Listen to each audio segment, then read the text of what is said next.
Welcome. Come into Tadasana. Ground down through your feet, draw up through the crown of your head.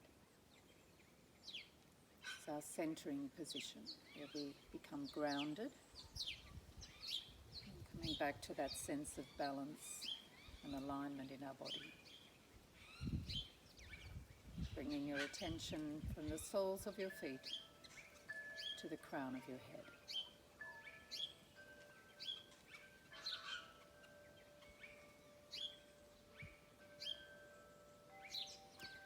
And from the front of your space, we'll move through a little series of movements, vinyasa, into downward facing dog. Breathing, arms up. Breath out, hinge forward into Uttanasana. Soften through the knees if you need to. Breath in, hands on the shins. Adho Uttanasana, a half standing forward bend. Bend your knees. Bring your hands to the floor, palms flat. Step one foot back, step the other foot back. You can jump back if that suits you better, or you can walk back. You might even come into this pose through all fours. Lift your heels up nice and high. Press into your hands so your fingers are spread, middle finger pointing forward. Draw your chest gently back towards your thighs as you lift up through your hips. So you're really working into the ball of the thumb and the index finger. Rotating the forearms in, rotating the upper part of the arm, the deltoid, out, drawing the chest back into the space we create as we lift up through the hips. And then begin to think about drawing your heels down toward the ground or the floor. I'd like to bring one knee forward, draw the other heel down toward the mat for 2 breaths.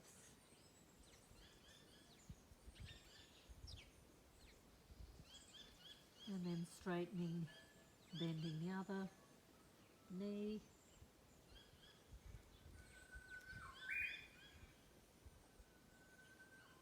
And then coming back into the full pose. So don't worry too much whether your heels are touching or not. If touching means that you round through your back, then it's far better to have your heels up off the floor and just drawing toward the mat.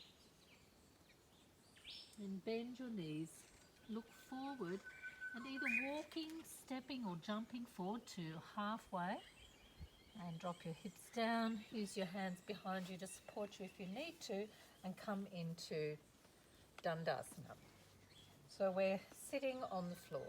Now if you're very tight through the backs of your legs or your lower back, you might need to pop your bottom up on a cushion, even just a bit of rolled towel or folded towel, just to give you a little bit of height to allow you to tilt the top of your pelvis forward.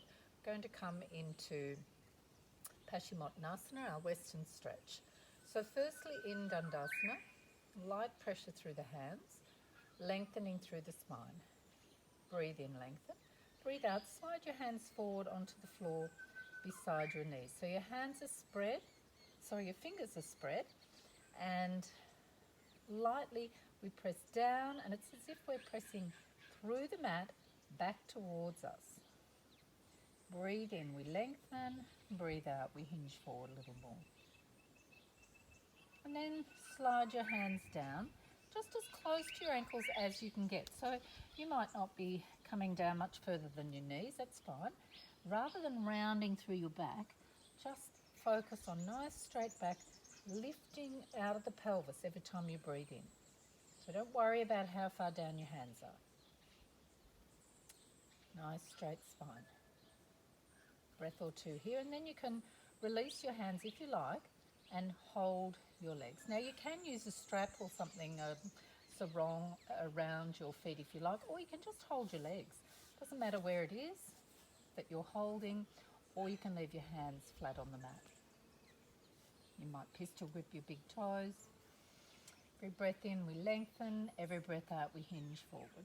Just a little more. Now some of you might have your chest down on your thighs, and you can hold a little more. You might be able to bind. I can't do that, but that's up to you. If you are able to come forward, but not at the expense of a straight back. Nice straight spine, lifting, lengthening with the breath in, breath out, hinging forward. So we lead with the sternum rather than the chin. If you lead with your chin, you end up curving. So imagine there's a string attached here, gently drawing your sternum down towards your thighs. Let's do 2 more breaths here.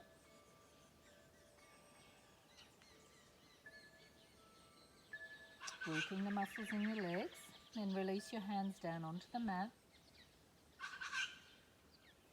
And then work your way back up, taking a few breaths, coming all the way up. So we'll come into Purvottanasana, and we'll do a modified version of this. So bend your knees, feet on the floor, so your ankles are in front of your knees rather than underneath. And your hands come back behind you. So first, they're beside your hips, one hand distance, and then another hand distance. So you've got a gap between your hands and your buttocks. Now fingertips point towards the toes. Now if that's uncomfortable through either your wrists or your shoulders, particularly if you're working with an injury, you can adjust the angle of your hands.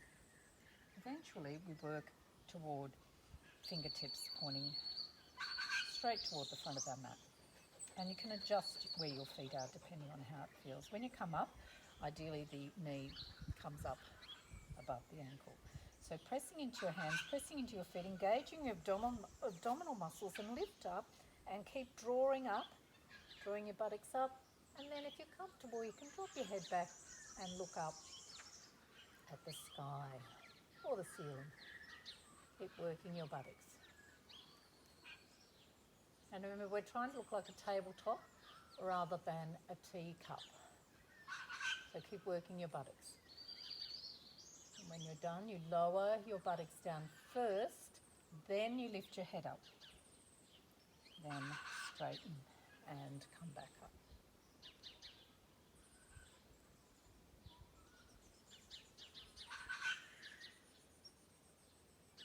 Coming back into Dandasana. And so we'll come now into an easy seated position, easy cross-legged position, which is not necessarily easy, but that's what it's called. So Sukhasana. So we cross one shin across and keeping the shin parallel with the edge of your mat. So if you're facing the front of your mat still, the shin is parallel and the heels away from you. Rather than when you normally cross your legs, you might bring your heels in quite close. It's a wider cross than that. So we're keeping the heel out a little and the shin parallel. Then we bring the other foot across and we come into Sukhasana. Now you can leave your hands lightly on the mat beside you, or you might rest the weight of your arms on the back of the inside of your legs. So that little bit of weight of your arms can create a little more of a stretch. Nice straight spine. So draw the lower back toward the navel.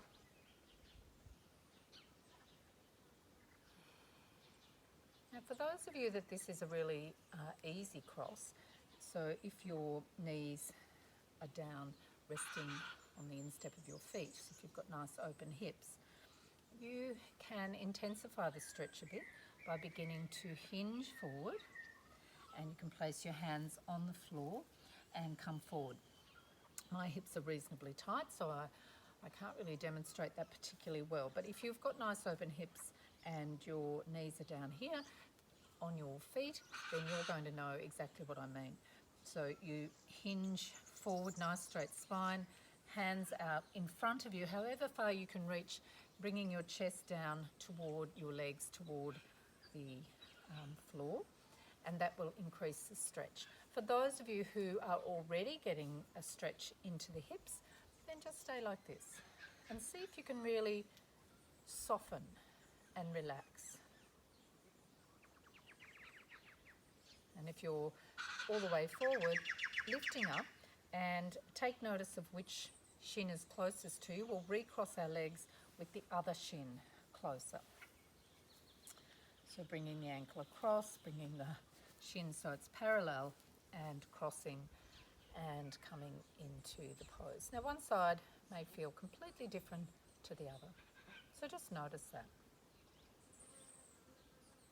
So you may be able to come further forward with your chest in this position, or perhaps less.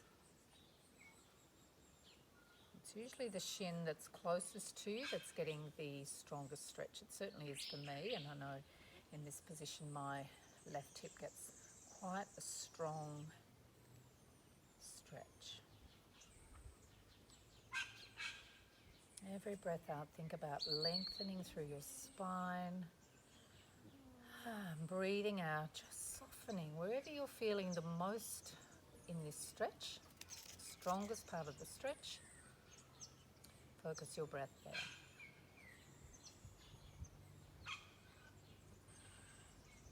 And then uncross your legs and bring the bottoms of your feet together.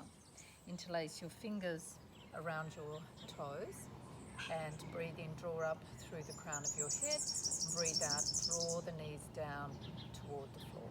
Keep drawing your lower back in towards your navel. Or your shoulder blades down your back.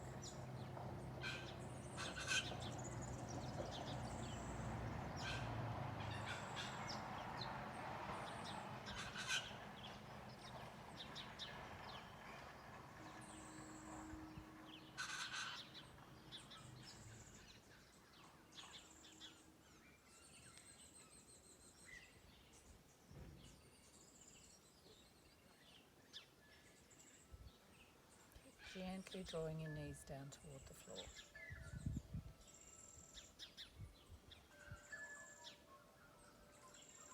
And then release your feet. Come into an easy cross-legged position. Namaste. Thank you.